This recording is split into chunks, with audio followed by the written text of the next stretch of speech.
dapat gizi, informasi mengenai kesehatan dan gizi. Di sini saya akan menjelaskan tentang status gizi. Kalian pasti penasaran kan, apa sih itu status gizi? Status gizi adalah suatu ukuran mengenai kondisi tubuh seseorang yang dapat dilihat dari makanan yang dikonsumsi dan penggunaan zat-zat gizi di dalam tubuh. Status gizi dibagi menjadi 3 kategori, yaitu yang pertama status gizi kurang, yang kedua status gizi normal, dan yang ketiga atau yang terakhir yaitu status gizi lebih. Status gizi kurang yaitu keadaan gizi seseorang di mana jumlah energi yang masuk lebih sedikit dari energi yang dikeluarkan. Status gizi normal yaitu suatu ukuran status gizi di mana terdapat keseimbangan antara energi yang masuk ke dalam tubuh dan energi yang dikeluarkan dari luar tubuh sesuai dengan kebutuhan. Sedangkan status gizi lebih yaitu keadaan gizi seseorang di mana jumlah energi yang masuk ke dalam tubuh lebih besar dari jumlah energi yang dikeluarkan. Penilaian status gizi merupakan penjelasan yang berasal dari data yang diperoleh dengan menggunakan berbagai macam cara untuk menemukan suatu populasi atau individu yang memiliki risiko status gizi kurang maupun lebih. Penilaian status gizi terdiri dari dua jenis, yaitu yang pertama yaitu penilaian langsung, terdiri dari antropometri, klinis, biokimia, dan biofisik. Yang kedua yaitu penilaian tidak langsung yang terdiri dari survei konsumsi makanan, statistik vital, dan faktor ekologi. Yang pertama yaitu antropometri. Antropometri adalah cara penilaian status gizi berdasarkan perubahan yang terjadi berhubungan dengan ukuran tubuh yang sesuai dengan umur dan tingkat gizi seseorang. Yang kedua yaitu klinis. Klinis merupakan penilaian status gizi berdasarkan perubahan yang terjadi berhubungan erat dengan kekurangan maupun kelebihan asupan zat gizi seseorang. Yang ketiga yaitu biokimia. Pemeriksaan biokimia disebut juga dengan cara laboratorium. Yang keempat yaitu biofisik.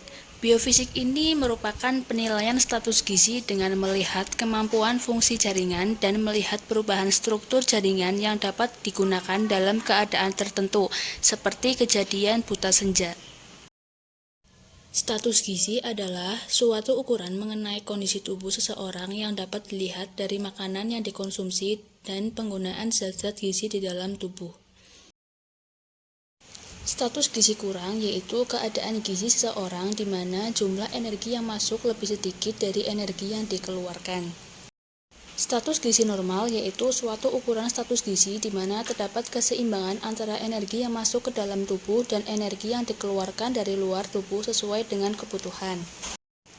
Sedangkan status gizi lebih yaitu keadaan gizi seseorang di mana jumlah energi yang masuk ke dalam tubuh lebih besar dari jumlah energi yang dikeluarkan. Indeks antropometri adalah pengukuran dari beberapa parameter. Indeks antropometri bisa merupakan rasio dari satu pengukuran terhadap satu atau lebih pengukuran yang dihubungkan dengan umur dan tingkat gizi. Salah satu contoh dari indeks antropometri yaitu IMT, atau yang biasa disebut dengan indeks massa tubuh. IMT atau Indeks Massa Tubuh merupakan alat sederhana untuk memantau status gizi orang dewasa, khususnya yang berkaitan dengan kekurangan dan kelebihan berat badan. Perlu diingat nih, IMT itu hanya digunakan untuk orang dewasa yang berumur di atas 18 tahun. Jika kurang dari 18 tahun, tidak diperbolehkan menggunakan IMT.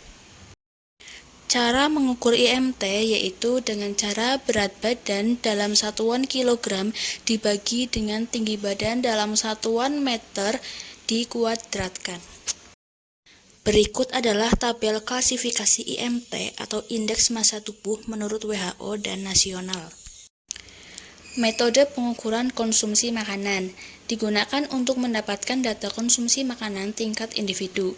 Ada beberapa metode pengukuran konsumsi makanan yaitu yang pertama recall 24 jam, yang kedua food record, yang ketiga FFQ atau food frequency questionnaire, yang keempat penimbangan makanan, yang kelima metode riwayat makanan. Faktor-faktor yang berhubungan dengan status gizi. Yang pertama yaitu umur, yang kedua frekuensi makan, yang ketiga asupan energi, yang keempat asupan protein, yang kelima asupan karbohidrat, yang keenam asupan lemak, yang ketujuh tingkat pendidikan, yang kedelapan pendapatan, dan yang kesembilan pengetahuan.